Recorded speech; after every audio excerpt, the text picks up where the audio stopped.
Jaya Radha Madhava Kunja Bihari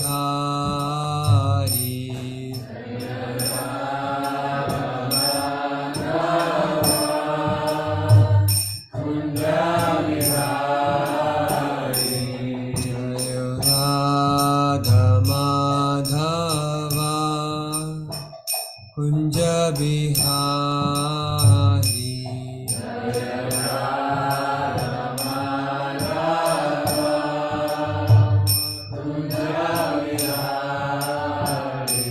Jaya Gopi Janvalabha Girivardhari Jaya Gopi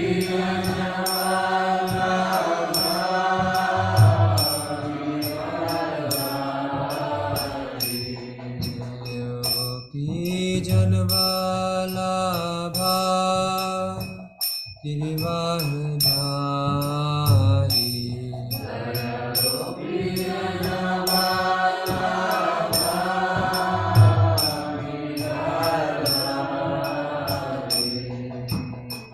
Yashodanandana Brajajana Ranjana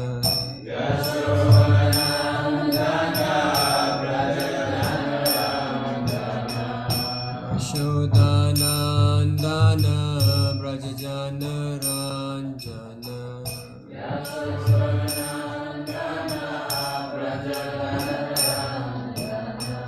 Yamuna Tira Vanachari Yamuna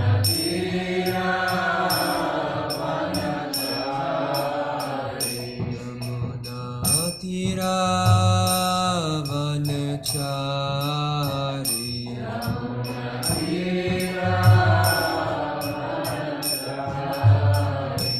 Jaya Radha Madhava Kunja Bihari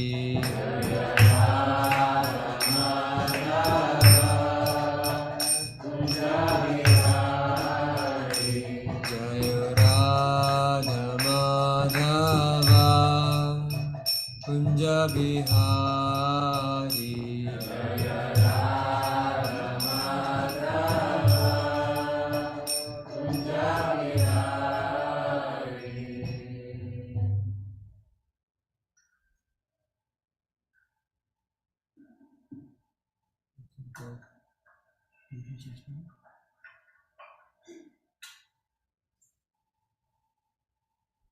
Om Namo Bhagavate Vasudevaya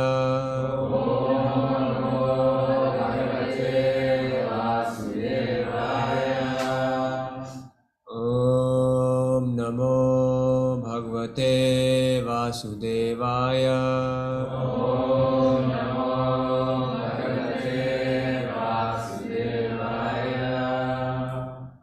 Om Namo Bhagavate Vasudevaya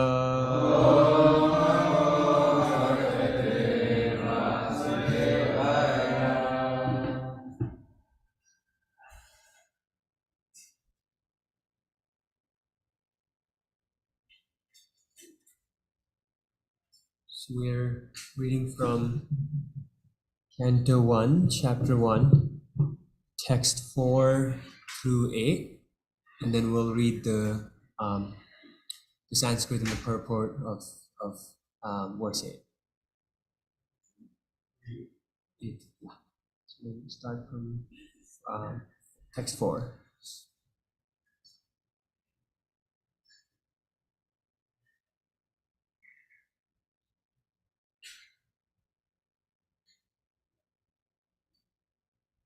Once in a holy place in the forest of Naimisaranya, great sages headed by the sage Shaunaka assembled to perform a great 1,000-year sacrifice for the satisfaction of the Lord and his devotees.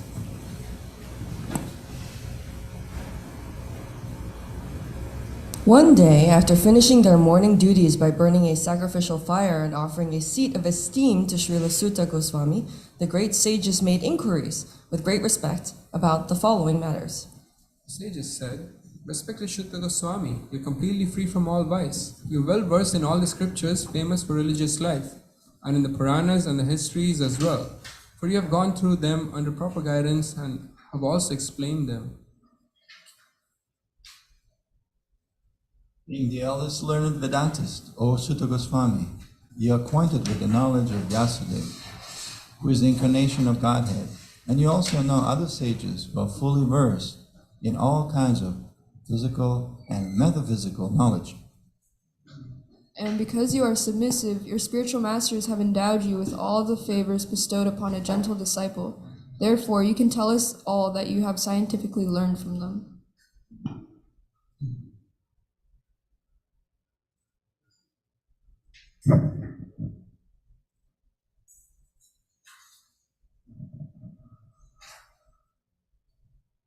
We'll chant the Sanskrit. Vetatvam Samya Tat Sarvam Tatvatastad Anugrahat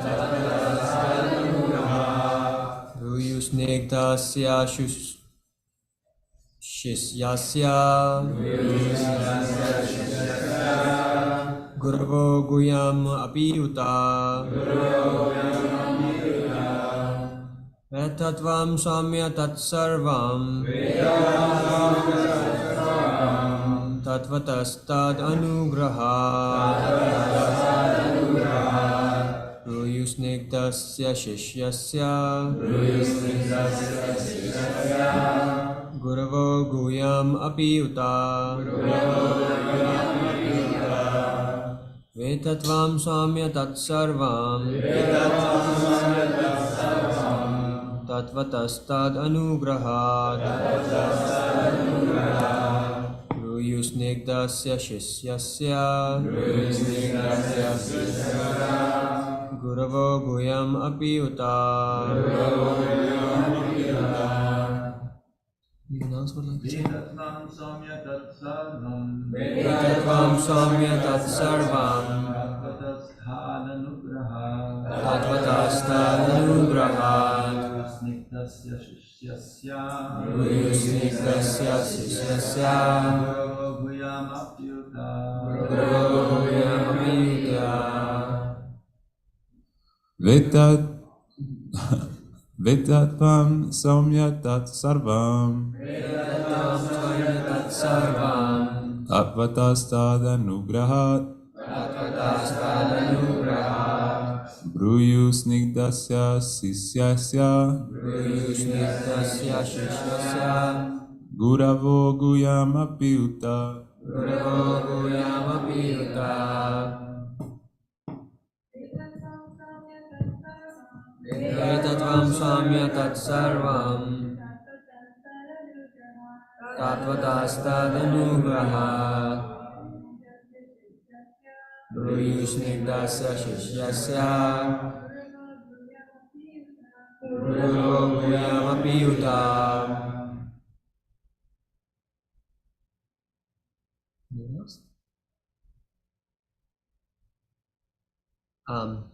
Let's read the word to word together, please. Veta, your well-conversed. Tvam, your honor. Samya, ones who is pure and simple. Tat, those. Sarvam, all. Tatvataha, in fact.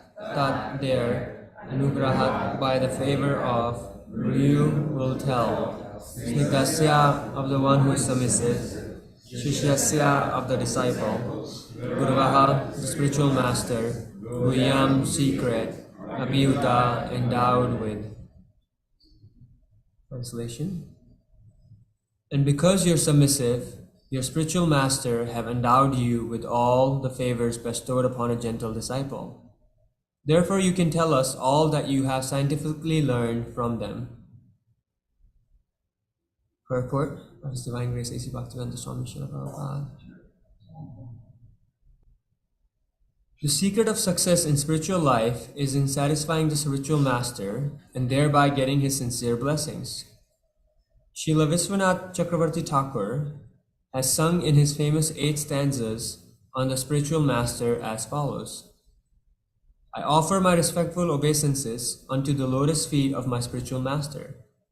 Only by his satisfaction can one please the personality of Godhead, and when he is dissatisfied, there is only havoc on the path of spiritual realization. It is essential, therefore, that a disciple be very much obedient and submissive to the bona fide spiritual master. Srila Sutta Goswami fulfilled all these qualifications as a disciple, and therefore he was endowed with all favors by his learned and self-realized spiritual master, such as Srila Vyasadeva and others. The sages of Naimisaranya were confident that Srila Sutta Goswami was bona fide. Therefore, they were anxious to hear from him.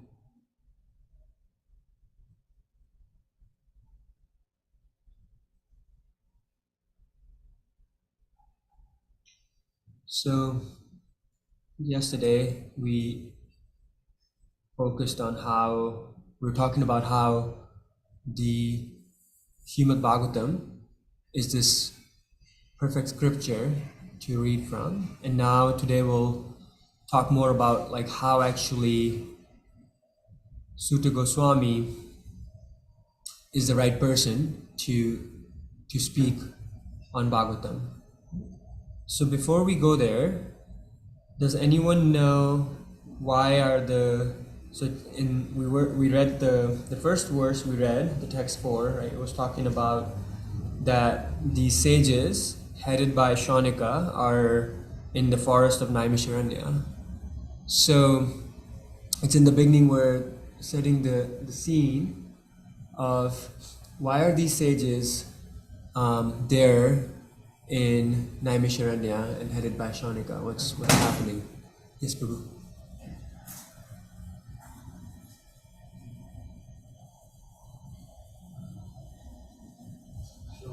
If I remember correctly, they were realizing some disturbing omens around them, and they realized that Kali Yuga, the age of hypocrisy and quarrel, the Iron Age, is approaching. So they thought, okay, we have to put our minds together, brainstorm, and think about what we can do for the people that will be living in Kali Yuga. We have to come up with some ideas for their sake. So they gathered for that, basically. Yeah, thank you. So Lord Krishna just left the planet, so they are seeing these omens, where they're seeing these signs. So they are realizing that Kali Yuga is approaching. So they have collected together to perform this great sacrifice to delay the Kali Yuga, because they can see that the minds of people will be really disturbed. It will be age of hypocrisy. So they're trying to delay the coming of Kali Yuga, right? That's the compassion of the sages, right? They're always thinking of the other spirit souls. So they're like, for the benefit of the other spirit souls, they're performing this sacrifice to delay the Kali Yuga. And now when they're all collected together in Naimisaranya, they are asking Sutta Goswami to speak on Bhagavatam. And the reason that they asked him to speak on, we heard that in the next few verses, right? So the first quality that they mentioned is that Sutta Goswami is completely free from all vice. And he's well versed in scriptures, that he himself has gone through under proper guidance. That's the other quality. And then we hear in the last verse that how he's submissive to his spiritual master, and because of that submissiveness, the spiritual master has endowed with him all these favors that are bestowed upon a gentle disciple. So hence he's able to scientifically learn about these scriptures from them, and so they're asking Sutta Goswami to speak on. And so the purport really in my opinion, the purport really kind of provides the essence of what really our bhakti tradition is to, if we read in the purport, right, the eighth stanza that we sing every morning, Yasya Prasada Bhagavad Prasada Yasya Prasada Jagati Kutoki. So I offer my respectful obeisances onto the lotus feet of my spiritual master. Only by his satisfaction can one please the personality of Godhead. And when he is dissatisfied, there is only havoc on the path of spiritual realization. So in here, so this is kind of the essence of the main part of our bhakti tradition is we are pleasing Krishna by pleasing through our spiritual master and them pleasing through the disciplic succession. Right? There's a lot of focus on the disciplic succession because we realize, right, it is we have a lot of impurities, because of which it's not easy to reach Krishna directly. So we serve the spiritual master who serves his spiritual master, and then through that disciplic succession, we are able to please him, and through that Krishna is pleased. Now in here, what I wanted to start with is it mentions that what are the qualities of that disciple, and there are three words that were mentioned here, and I wanted to kind of go around the room and see like what those word means to you. So I think when we were reading word to word, there's pure and simple, and the third word was submissive, right? Pure, simple, and submissive. So let's start with pure and simple, right? So what does that mean to you when you hear of that word, that someone needs to be pure and simple? What thoughts come to your mind?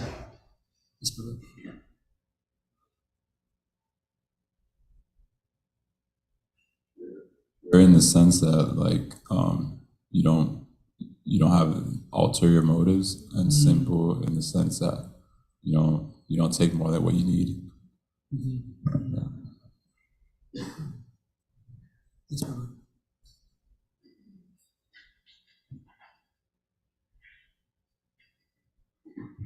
Hare Krishna. I like how we use words to describe other words. But I think of the scientific process when they distill something down to its pure essence. It's like what he was saying. It's its most basic form, unadulterated. It's just that substance alone. Anyone else?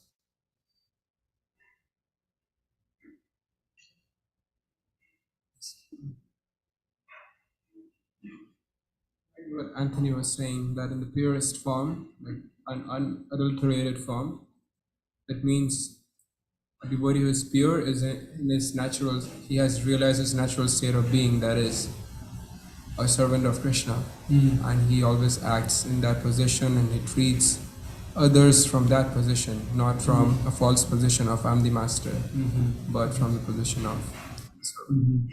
So yes, he's in his pure essence.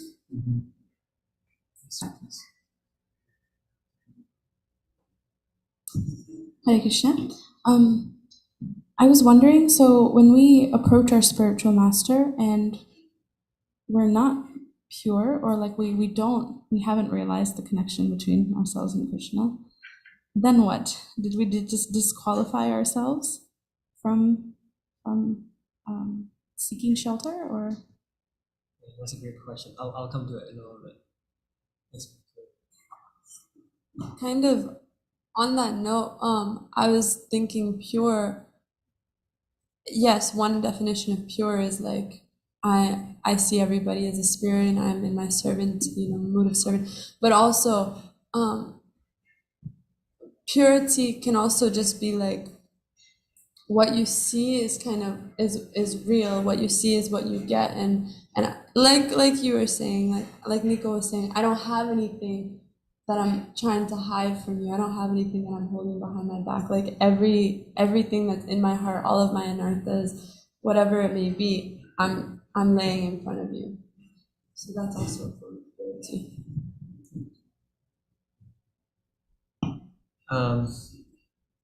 Any other thoughts on pure and simple? Yes, bro. I was thinking about that and extending on what everybody shared, that pure also will be one who is fearless, and also simple, one who is straightforward, who has nothing to hide. Sadhu is same without and within, like salt.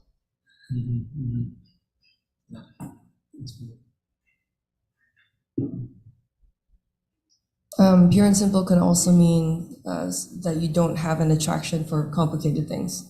You're not that you are not only interested in maintaining purity and simplicity, but you also just kind of don't have a taste for things that would maybe make you more complicated or like less pure. Yeah.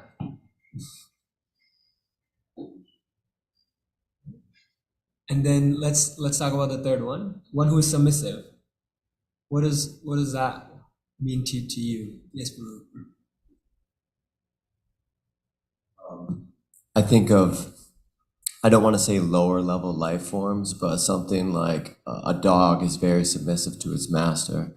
It understands that the master protects and feeds it, and in turn, it submits to the master, like bows at its feet and protects the family. So I think of animals in our relationship to us. They submit, like, up, you're more powerful, so what do you need?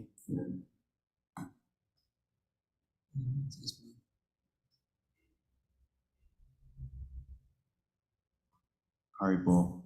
Yeah, we were talking about the difference, definition of submissiveness yesterday, and I was thinking on it, and I think it's the one that's not in the position of authority in the relationship.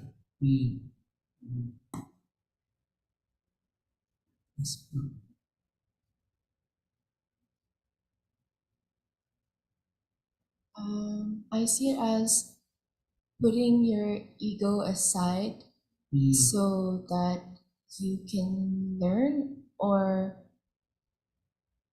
just to practice humility.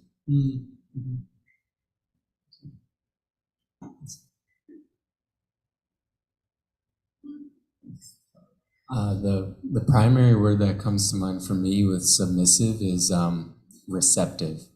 Like, yeah, receptivity.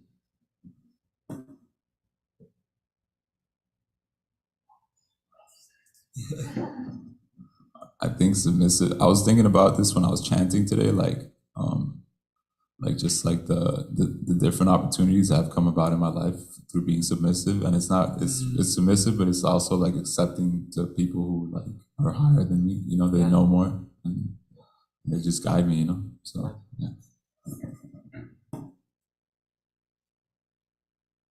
Hare Krishna. Submission is like, to me, I think of surrender. I think those words go together quite nicely. So and it shouldn't be done thoughtlessly.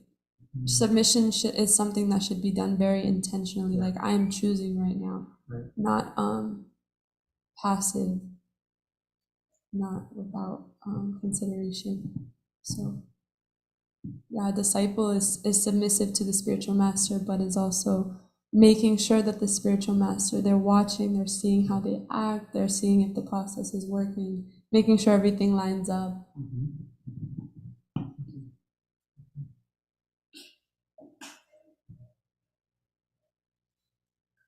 Yeah, another word that's actually coming to mind now with submissive is just service. It just feels like a natural byproduct, and without like a submissive mood, like service just isn't really possible, because otherwise, like, I'm like hoping to one day be the master, or like I'm wanting to be served, so how can I be submissive? Like, you serve me. So yeah, service is coming to mind.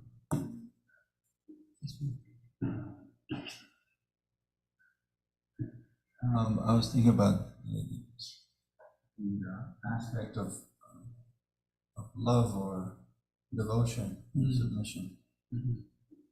When there's, bhakti or love, it becomes something that is natural. Because when we think about submission or surrender, it's like, World War II. Right. I surrender, but when there's bhakti or when there's love there, then it's actually sought after. It's very joyfully done. Yeah. With pleasure. Yeah, thank you. That's such an important point. Anyone else?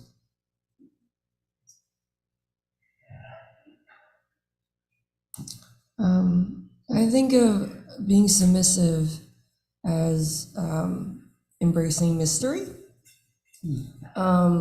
Because when you are submissive, you're, as was kind of mentioned before, you're humbling yourself. You're saying that there is something you want to learn. You acknowledge that there is something out there that is outside of your realm of experience or outside of your knowledge, and you're okay with that. And actually, you're interested in connecting with that.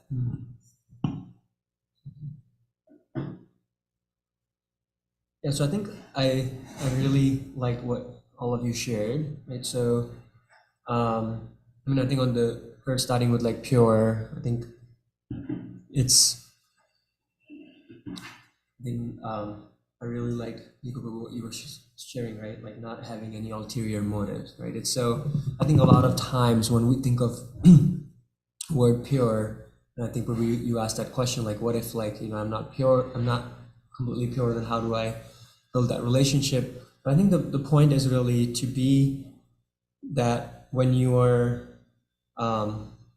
approaching something, when you're approaching Krishna, when you're approaching bhakti, that you don't have any ulterior motive, right? You're basically trying to serve. That's the only motive that you have, right? Now again, a lot of the time, because of our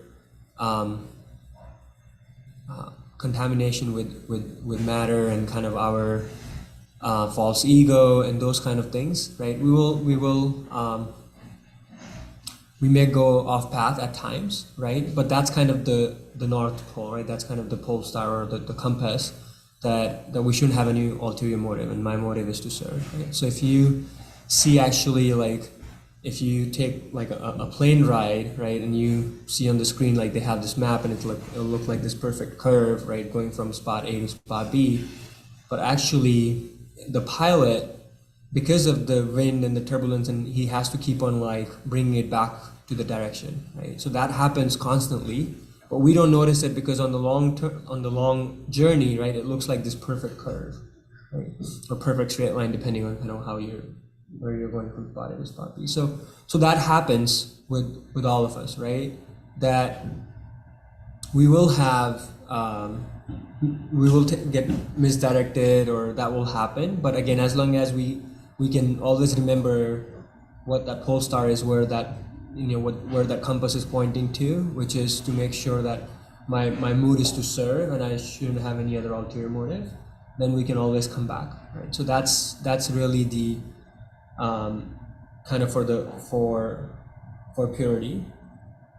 And then being simple, I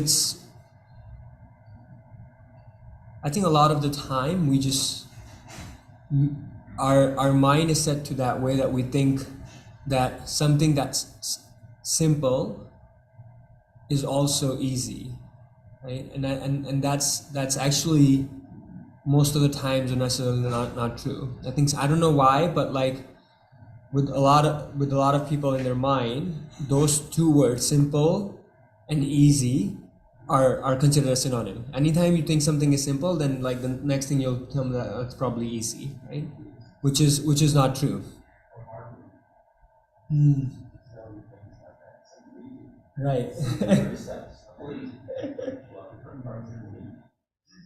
That's a good point. Yeah, I think that's where probably it comes from. It's all the marketing that we have seen over the period. Like, it's simple and easy. Yeah. But actually, sorry? Simple and easy recipes. Yeah. Yeah. It's simple and easy. So something that's simple is not necessarily easy, right? And I mean we can see it for ourselves. The process of bhakti is really simple, right? I mean you chant, you take prasadam, you try to serve the devotees, right? There's just these simple instructions or simple process, but not necessarily easy, right? Because it requires a lot of patience. We have a lot of what was mentioned in Arthas, we have these impurities that come up that we're working on, right? So it takes a lot of patience, persistence to continue to move in that direction, right? So, so not necessarily something that's simple will be easy, but that doesn't mean that if something is simple, then it won't do the job, that you have to look for something complex, right? Like, oh, this is something so simple, then it's probably not going to work, right? And that happens a lot of times too. So there's this person who's really rich and famous. His name is Warren Buffett. He made a lot of money through investment, and he's at time I think he was like the second richest person or something. So he's always like among top 10 richest people in the world. And so basically you can what you can do is, because he's managing a certain amount of money, like whatever investments he does, he buys these shares or sells, he has to declare it to the government at the end of every quarter. So what you can do is actually you can just 30 or 45 days later, you can see what he bought and what he sold, and you can just basically do that, right? And you can kind of continue to do that. But it sounds really simple, right? I mean, all you have to do is just look at this after 45, every 90 days, you just look up kind of what he bought and what he sold. And so there have been books and studies that have been done that actually, if you would have just followed that, you would have been able to beat the market, but no one has done it. There have been books written on it. It's just such a simple process, and no one has done it because everyone thinks, well, if it was so simple to make money, then everyone would do it, right? So someone just with that thought, no one does it, right? So basically the point is, a lot of times the mind just makes us think hey, if it's something simple, then it's not going to work. Or if it was that simple, then everyone else would have been doing it too, right? And if no one else is doing it, then it's not work. It doesn't work, So a lot of these things that come to mind, right? So again, something that's simple doesn't mean that's easy, and we can see it from our process of bhakti, right? And then the last word is submissive, right? It has, especially in the West, it's not seen as a quality, right? Or it wouldn't it would have a lot of not the right connotation to the word submissive, right? It's hey, where there is this whole idea of living the American dream and the freedom, why would you be submissive, right? And it's such, when I was kind of meditating on these first few verses, it's just so beautiful that you have these thousands of sages that are collected together, and they're glorifying Sutta Goswami and how he should be speaking, right? I mean, imagine a world today and you just collect 100 people, and you would just they'll actually be quarreling oh, I should be the one who should be speaking, and then there'll be one I should be the one who should be speaking because I have such and such qualification, right? So it's such a beautiful thing in Vedic tradition that you can see that they really see that Sutta Goswami is actually, he's learned, he's the one who actually understands the essence. I think one of you said that the word, right, for the scientific process means the essence. So in this mind of Kali Yuga, where the where people would not have long attention span and they won't really be able to focus, like you should deliver this message because you understand the essence and you can give the essence. Right? So that's why they want Sutta Goswami to speak, right? And because of his submissiveness to his spiritual master, he was able to understand this message. Right? So when Sukadev Goswami was speaking Bhagavatam to Maharaj Parikshit, Sutta Goswami was there, right? And I think someone also mentioned, like, submissive doesn't really just means to blindly follow, right? We have our intelligence, so we use our intelligence to really first understand, like, hey, is this person qualified enough for me to serve, right? So another word that was used for submissiveness was service, right? So to see, is this person, does he or she has these qualities that I should be serving to, right? And so there are times that you look for, so you don't, submissiveness doesn't mean blindly following, right? You really use your intelligence, but then also someone also used the word of like keeping the false ego aside, or keeping your ego aside. You observe that, and then during that process decide that if the person you're observing is qualified for your service. And we see that in an example of life of Srila Prabhupada too. So actually when Prabhupada first meet his spiritual master, Bhaktisiddhanta Saraswati Srila Prabhupada,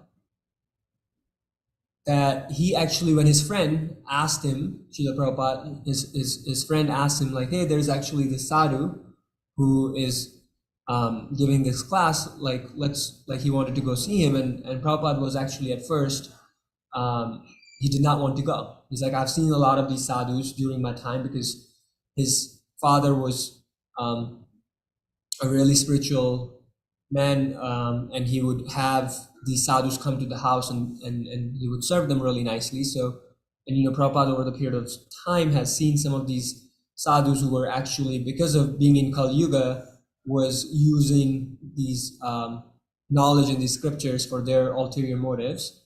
So Prabhupada at first was apprehensive, or he did not want to go, right? But then he just heard from his friend, and he said, okay, he'll go. But then when he heard his spiritual master speak, and then when he saw his message and how he was delivering it, he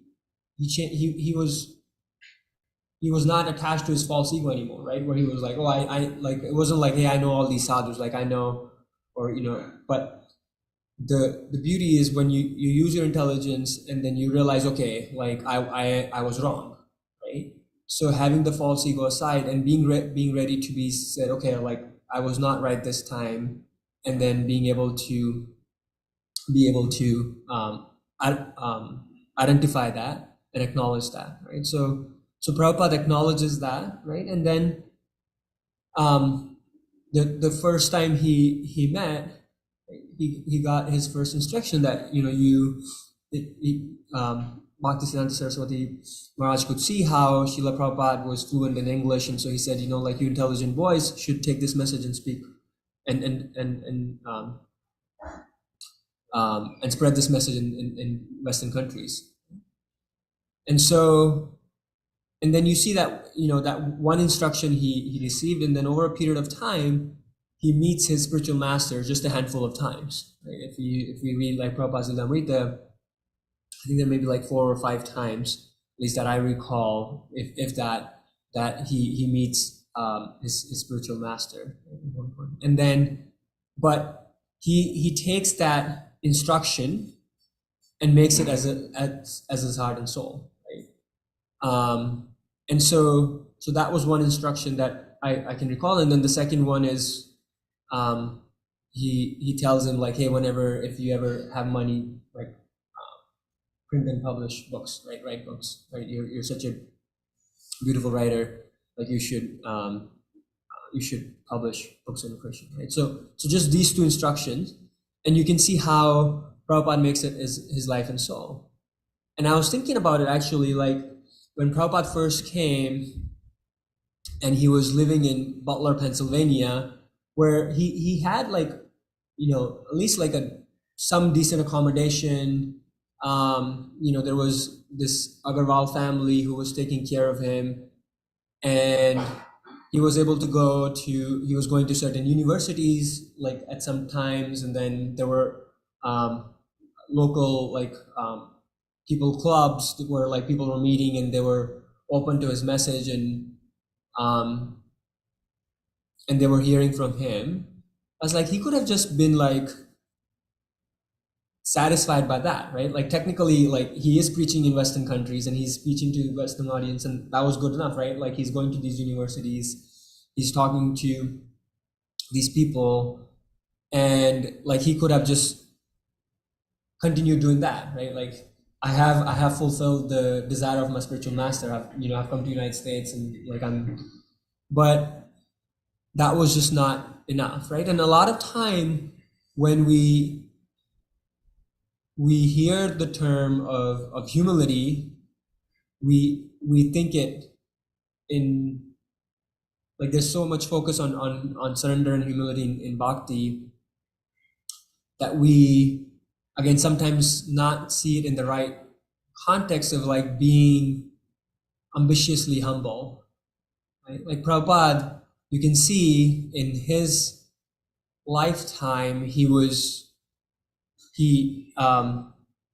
continues to open these centers and preach in the Western world and has so much success, but every time he's glorifying his spiritual master for that. But it's not, but if you see, it was actually Srila Prabhupada also like doing the work, right? Like taking the risk to go to New York City, right? Taking the risk to live in Bowery where the conditions were awful, right? So he was humble. Doesn't mean to not take risk for Krishna, right? It doesn't mean like, hey, I'm surrendered. If Krishna wants this to happen, if it's such a beautiful thing where you see like in his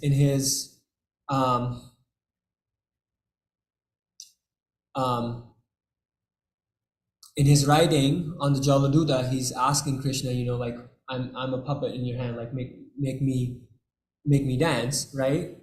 But so one can see it from that notion and be like, Krishna, if I'm your puppet, if you won't make me dance, you'll bring the audience to me, you'll make it happen, right? But that's not the humility. The humility is to take risk and then be dependent on Krishna, right? Try to do that, the next rhino or the next big thing, and then be surrendered to Krishna for the results, or being surrendered to the spiritual master to make it happen, right? But doesn't mean that we don't take the risk, right? And then you see the same mood of taking the risk in disciples of Srila Prabhupada, right? Like that rubs off, when you're seeing like this 70-year-old person leaving India, coming to the West world, taking all these risks, that rubs off, on these like early Prabhupada disciples in these 20-year-old, and they're willing to take risk, right? Like go to London and meet the Beatles, right? And it's like when you're taking that kind of risk for Krishna, for your spiritual master, magic happens, right? If you read Yamuna Prabhu's biography, you can see in here, like she calls these as like Krishna magic, right? And so these Krishna magic will happen where, Shama Sundar Prabhu, he goes to see the Beatles, and, he meets George Harrison. Like think of it like, what's the chance of him meeting George Harrison, and then first time he's meeting George Harrison, who's like probably one of the most famous person in the world at the time, right? And he's meeting George Harrison, and George Harrison says, "Where have you been? I was actually waiting for you." Like what's the chance of that? Not only you getting the chance to meet like one of the most famous person in the world, but then him actually, the first thing he says to you, like, I was actually waiting for you, right? So, so it's, again, like, it could have been considered like, hey, like, humble meaning you try to do, humble doesn't mean, thinking less of yourself. It just means thinking of yourself less, right? So, so that's the beauty of our bhakti tradition, is to continue to be patient and persistent in this simple message, but it's not easy, and be humble and submissive, use our intelligence, and then humility doesn't mean to not take risk for Krishna, right? Continue to take risks for Krishna and the spiritual master, and then the magic happens. Any comments and questions, Bruce? Thank you very much for class, Prabhu. I want to give a shout out to Simple and Easy, because I definitely take your point, but I think if there is a sense in which if something seems straightforward, if it seems fairly, if it's not difficult to sort of grasp, then there's this sense of which, like, oh, I can do it, and I just that it's straightforward, that it's not going to be unnecessary. There's not going to be obstacles in your way to doing it, and so there is a sense in which simple and easy are connected, but it's not. But it's actually an interesting connection. It's not like a simple and easy connection between simple and easy, because like it's really dependent on time, place, and circumstance, right? So, for example, if you want to be vegetarian, at Krishna House, it is both simple and easy to be vegetarian. In other places, it's because the circumstance, it's not really, things are not really set up. There's not like delicious vegetarian prasadam all the time everywhere. Then it's it might sound simple, like, oh, okay, just don't eat meat, fish, or eggs, but it's certainly not straightforward. It's certainly not easy. There's like hidden meat things everywhere. So so I think if you talk to Sutta Goswami, and you say like, oh, Sutta Goswami, you're so pure and simple. And Sutta Goswami would probably say, well, it's easy to be pure and simple because I have the spiritual master, and I just like trust the spiritual master. So having that submissive mood and having a spiritual master who is bona fide makes it easy to be simple. Because there's always complexity, but you got to recognize that complexity and put yourself in a circumstance, put yourself in the situation where the thing that you want to do becomes easy. So then it becomes, in this situation, becomes easy to be simple. There are other situations where it's easy to be complicated, right? So I think like I think if you kind of like think about how all these concepts are kind of connect together, then it helps you really understand that that the importance of the spiritual master, the importance of being submissive, and how that helps you be simple and pure and makes it easy for you.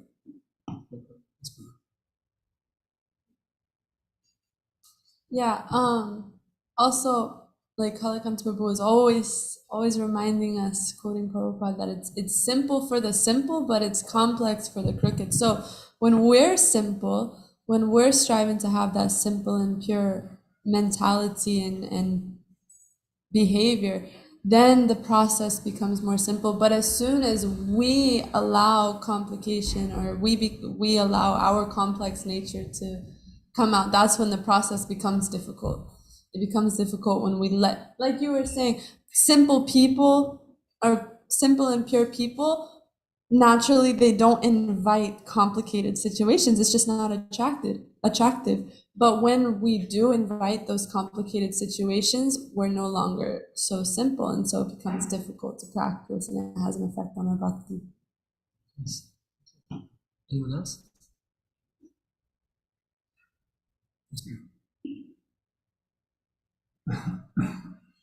Also on these points of simplicity and easiness.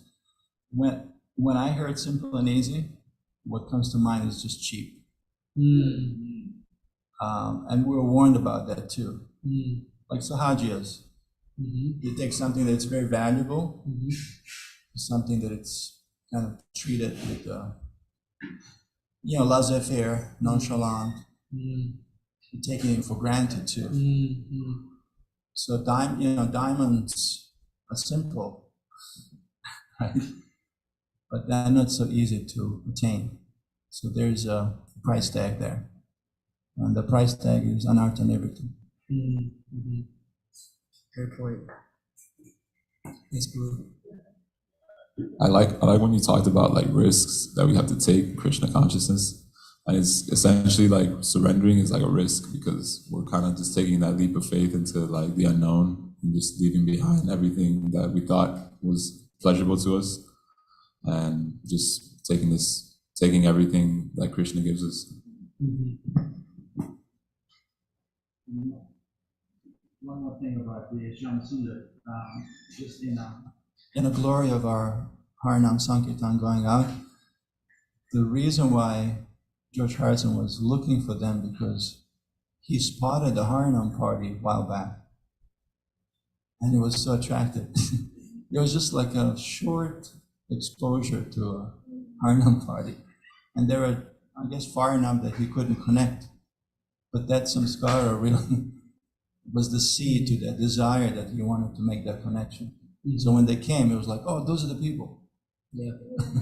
So I was looking for you. So just shout out to our Harinam party going out there, going out there exposing all the famous and infamous. Yeah. I think Prabhupada said, right, there's a Brahmin at every corner, like, and so he encouraged the Sankirtan party to go because there's like someone waiting at each corner to take up the Krishna conscious process. Any other?